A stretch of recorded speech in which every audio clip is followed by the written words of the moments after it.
Hello दोस्तों, नमस्कार। मैं ममता पांडे MCSA बस्ती एकेडमी के यूट्यूब चैनल पर फिर से एक बार आपका स्वागत करती हूँ।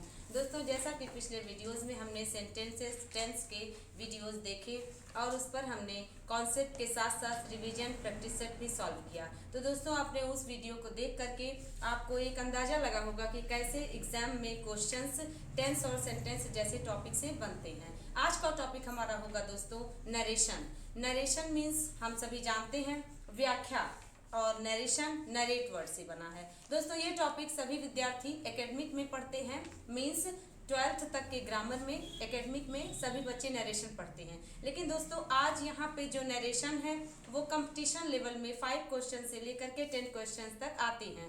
तो दोस्तों, जानना ये है कि क्या डिफरेंस है एकेडमिक वाले नरेशन में और कंपटीशन वाले नरेशन में। एकेडमिक में बच्चे क्या करते हैं, एकेडमिक में एक बेसिक रूल होता है जो विद्यार्थी पढ़ करके पास हो जाते हैं। लेकिन जब हम उसी नरेशन को कंपटीशन में पढ़ते हैं तो कॉम्पिटिटिव ग्रामर के हिसाब से जब हम नरेशन पढ़ते हैं तो हम सभी को दोस्तों नरेशन को बहुत डीपली अध्ययन करना होता है और ऑप्शन के अकॉर्डिंग हमें रूल्स को बनाना पड़ता है। और दोस्तों, नरेशन जब आप पढ़ेंगे तो आपको पता चलेगा कि एकेडमिक में जब आपने पढ़ा था तो वो सिर्फ आप बेसिक पढ़े थे, यहाँ आपको बहुत डीप अध्ययन करना होगा। चलिए दोस्तों, स्टार्ट करते हैं। नरेशन 2 प्रकार का होता है, डायरेक्ट और इनडायरेक्ट। डायरेक्ट स्पीच और इनडायरेक्ट स्पीच। डायरेक्ट स्पीच को हम लोग कहते हैं प्रत्यक्ष कथन और इनडायरेक्ट स्पीच को हम लोग कहते हैं अप्रत्यक्ष कथन। डायरेक्ट स्पीच को पढ़ने के लिए दोस्तों हमें ये जानना है डायरेक्ट स्पीच होता क्या है। कोई भी सेंटेंस अगर किसी ने स्टेटमेंट अपना दिया तो वही स्टेटमेंट उसी के लैंग्वेज में अगर कहा जाए तो वो कहलाता है डायरेक्ट स्टेटमेंट। लेकिन अगर वही स्टेटमेंट अगर कहने वाला नरेटर स्पीकर अपने लैंग्वेज में जब कहता है तो उसे कहते हैं इनडायरेक्ट स्टेटमेंट और you can say indirect speech. तो देखिए दोस्तों, डायरेक्ट स्पीच और इनडायरेक्ट स्पीच में हम लोगों को समझना ये है कि डायरेक्ट में 2 पार्ट होते हैं। एक होता है रिपोर्टिंग वर्ब और एक रिपोर्टेड स्पीच। रिपोर्टिंग वर्ब में कॉमा के पहले वाला जो सेड या सेड टू होता है, टेल होता है, हैड सेड होता है, विल से होता है, सेज होता है, से होता है, ये रिपोर्टिंग वर्ब्स होते हैं। और इन्वर्टेड कॉमा के अंदर लिखा हुआ स्टेटमेंट रिपोर्टेड स्पीच कहलाता है। तो हम सभी को डायरेक्ट से इनडायरेक्ट बनाते समय 5 पॉइंट्स को ध्यान देना होता है। 5 पॉइंट्स कौन कौन से हैं, उन्हीं 5 पॉइंट्स को ध्यान दे करके हम सभी जानते हैं कि कौन सा सेंटेंस कैसे चेंज होगा, कौन सा टेंस किस में जाएगा। और दोस्तों 5 सेंटेंसेस होते हैं, असर्टिव, इंट्रोगेटिव, इंपरेटिव, ऑब्जेक्टिव और एक्सक्लेमेटरी। सभी में कंजक्शंस अलग अलग लगेंगे, रिपोर्टिंग वर्ब अलग अलग चेंज होंगे, टेंस चेंज होगा, टेंस नहीं चेंज होगा, कब टेंस चेंज होगा, कब टेंस चेंज नहीं होगा, इन सभी बातों का हम सभी को ध्यान रखना होता है। तो दोस्तों 5 पॉइंट्स कौन कौन से हैं। सबसे पहला, जो भी चेंजेस होगा रिपोर्टेड स्पीच में होगा एक्सेप्ट रिपोर्टिंग वर्ब को छोड़ करके। तो देखते हैं दोस्तों, reporting verb change first, second use of conjunction. Conjunction का यूज कब करते हैं, जब इन्वर्टेड कॉमा को रिप्लेस करते हैं तो उसके स्थान पे कंजक्शन का यूज किया जाता है। उसके बाद दोस्तों रिपोर्टेड स्पीच में प्रोनाउन चेंज होता है। जो भी चेंज टेंस के, प्रोनाउन के और नियरनेस वर्ड के होते हैं वे चेंजेस दोस्तों रिपोर्टेड स्पीच में होते हैं, ना कि रिपोर्टिंग वर्ब में। रिपोर्टिंग वर्ब का सब्जेक्ट और ऑब्जेक्ट दोनों वैसे ही रिप्लेस कर दिया जाता है, उसको कोई चेंज नहीं करना होता। तो दोस्तों टेंस चेंज हम सभी ने देखा, प्रोनाउन चेंज, कंजक्शन का यूज और रिपोर्टिंग वर्ब चेंज। लास्ट हमारा होता है nearness words change. Nearness words change क्या होता है दोस्तों, नियरनेस वर्ड्स का मतलब होता है दिस हो, दैट हो, दीज हो, दोज हो, कम हो, एगो हो, बिफोर हो, यस्टरडे हो, टुडे हो, दैट डे हो, टू नाइट हो। ऐसे जो वर्ड्स होते हैं वो नियमानुसार बदले जाते हैं, उसको हम सभी क्या कहते हैं, नियरनेस वर्ड्स चेंज। तो देखिए दोस्तों, ये यहाँ तक उम्मीद करते हैं आपको समझ में आया होगा। इसके बाद हम लोग कुछ एग्जाम्पल्स देखते हैं, फिर हम लोग देखेंगे कि रिपोर्टिंग वर्ब को कैसे चेंज किया जाएगा। अब हम लोग दोस्तों देखेंगे reporting verb change. Reporting verb change का मतलब रिपोर्टिंग वर्ब में कौन से वर्ड्स दिए हों तो हम लोग इनडायरेक्ट बनाते समय क्या चेंजेस करेंगे। देखिए, सेट दिया हो और ऑब्जेक्ट मिसिंग हो तो नो चेंज। आप कह सकते हैं कि सेट को सेट ही रहने देंगे। सेट टू दिया हो, ऑब्जेक्ट दिया हो तो उसको टोल्ड कर देंगे, प्लस ऑब्जेक्ट हम लोग उतार लेंगे। से दिया हो, ऑब्जेक्ट नहीं रहेगा, से को से ही रहने देंगे।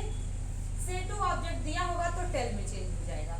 उसके बाद सेज दिया हो, ऑब्जेक्ट ना दिया हो तो वही रहेगा, यानी कि नो चेंज। इसके बाद से टू दिया हो, ऑब्जेक्ट सेज टू तो टेल्स हो जाएगा।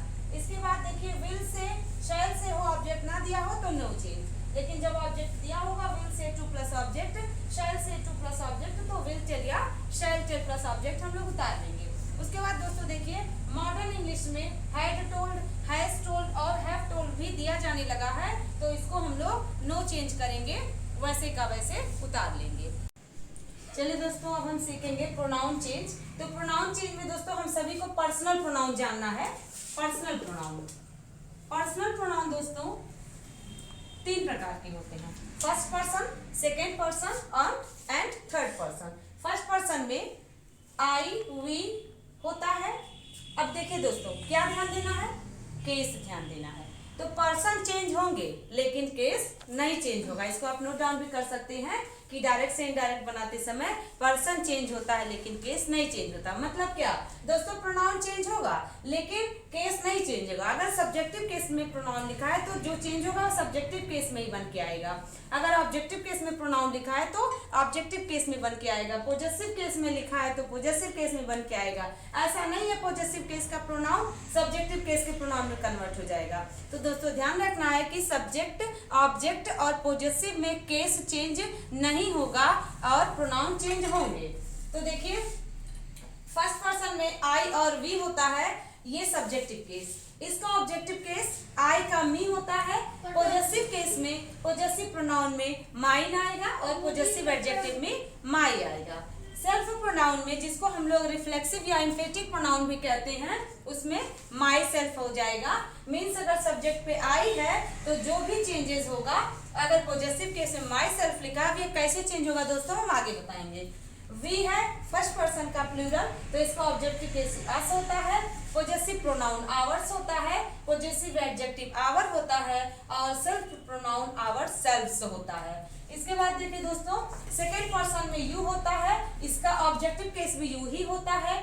पॉजेसिव केस में पॉजेसिव प्रोनाउन योर्स हो जाएगा और पॉजेसिव एडजेक्टिव में योर होगा। सेल्फ प्रोनाउन में अगर सिंगुलर है तो योर होगा और प्लूरल में यू की बात हो तो योर सेल्फ्स होगा। अब दोस्तों ध्यान रखना है कि ये सेल्फ और सेल्फ्स क्यों हो रहा है। तो हम सभी नाउन में एक रूल पढ़े हैं, अगर किसी वर्ड के अंत में एफ ई हो, एफ एफ हो, ई एफ हो, डबल एफ हो, है ना, या ई एफ हो, एफ ई हो, कुछ भी हो तो उसका प्लूरल बनाते समय वी ई एस कर देते हैं। जैसे लाइफ है तो लाइफ्स हो जाएगा, वाइफ है वाइफ्स हो जाएगा, वोल्फ है वोल्फ्स हो जाएगा। इसी तरह से दोस्तों हम लोगों का सेल्फ प्रोनाउन जो होता है, सेल्फ का प्लूरल सेल्फ्स होता है। अब देखिए दोस्तों थर्ड पर्सन में ही, शी, इट, दे और नेम। ही हो तो मैस्कुलिन जेंडर डिनोट करेगा, इसका ऑब्जेक्टिव केस हिम होगा, possessive case his, pronoun adjective दोनों हिज होगा। सेल्फ प्रोनाउन इसका हिमसेल्फ होता है। और शी सब्जेक्ट हो तो शी का हर और पॉजेसिव प्रोनाउन हर से पॉजेसिव एडजेक्टिव हर और सेल्फ प्रोनाउन हर सेल्फ होता है। उसके बाद दोस्तों इट है, इट का ऑब्जेक्टिव केस इट ही होता है। पॉजेसिव प्रोनाउन इट का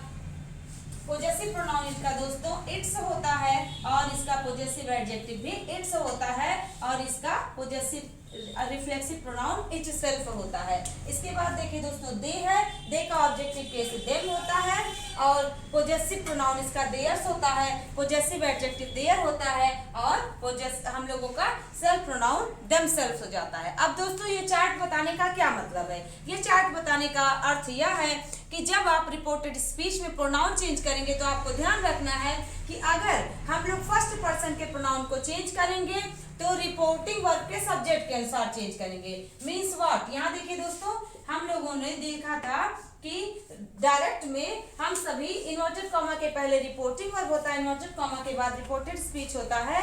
तो जो चेंजेस होते हैं वो रिपोर्टेड स्पीच में होते हैं प्रोनाउन के, लेकिन रिपोर्टिंग वर्ब के सब्जेक्ट पे और ऑब्जेक्ट पे जो प्रोनाउन लिखा होगा तो दोस्तों हम सभी को ध्यान रखना है कि यदि फर्स्ट पर्सन हो, ठीक है, तो रिपोर्टिंग वर्ब के सब्जेक्ट के अनुसार चेंज होगा। यदि सेकेंड पर्सन हो तो रिपोर्टिंग वर्ब के ऑब्जेक्ट के अनुसार चेंज होगा और जो थर्ड पर्सन का प्रोनाउन हो दोस्तों तो वो नहीं चेंज होगा। इसको हम लोग ऐसे भी समझ सकते हैं, 1 2 3 को SON डिनोट करते हैं। तो देखिए 1 मीन्स फर्स्ट पर्सन सब्जेक्ट के अनुसार, 2 means object second person reporting verb के ऑब्जेक्ट के अनुसार and 3 means and means no change. इसका मीन्स दोस्तों first person second person change होंगे, लेकिन थर्ड पर्सन के प्रोनाउन रिपोर्टेड स्पीच में नहीं बदले जाएंगे, हूबहू उतार लिए जाएंगे। तो दोस्तों उम्मीद करते हैं प्रोनाउन चेंज का टॉपिक आपको समझ में आया होगा। उम्मीद करते हैं दोस्तों आपको आज का ये मेरा प्रयास पसंद आया होगा और लेक्चर समझ में आया होगा। स्टार्ट से वीडियो देखिए, नोट्स बनाइए, अपने कॉन्सेप्ट क्लियर कीजिए। कोई भी क्वेश्चंस हो, कोई भी क्वेरी हो, समस्या हो, आप अपने मेरे कमेंट बॉक्स में आप क्वेश्चन पूछ सकते हैं। प्लीज़ लाइक करें, सब्सक्राइब करें, कमेंट करें और दोस्तों शेयर करें ताकि बहुत से ज़रूरतमंद बच्चों तक ये वीडियो पहुंच सके और उनकी हेल्प हो सके। क्योंकि मैंने दोस्तों अपने 7 इयर्स के टीचिंग एक्सपीरियंस में पाया है कि बहुत सारे विद्यार्थी जिनका इंग्लिश उतना स्ट्रांग नहीं होता है, वे वीक हो जाते हैं और वे धीरे धीरे कॉन्सेप्ट को पीछे छोड़ते चले जाते हैं, रिवाइज नहीं करते और उनके अंदर एक डर बैठ जाता है। तो दोस्तों आपके सपोर्ट से मैं ये डर उन बच्चों के मन से या उन कंपटीटर के मन से समाप्त करना चाहती हूँ, क्योंकि इंग्लिश से छुटकारा नहीं पाया जा सकता। इंग्लिश को हर कंपटीशन के एग्जाम में आना आवश्यक है। और दोस्तों जो लोग कंपटीशन का एग्जाम नहीं भी देते हैं उनके लिए भी इंग्लिश बहुत इंपॉर्टेंट है। धन्यवाद दोस्तों।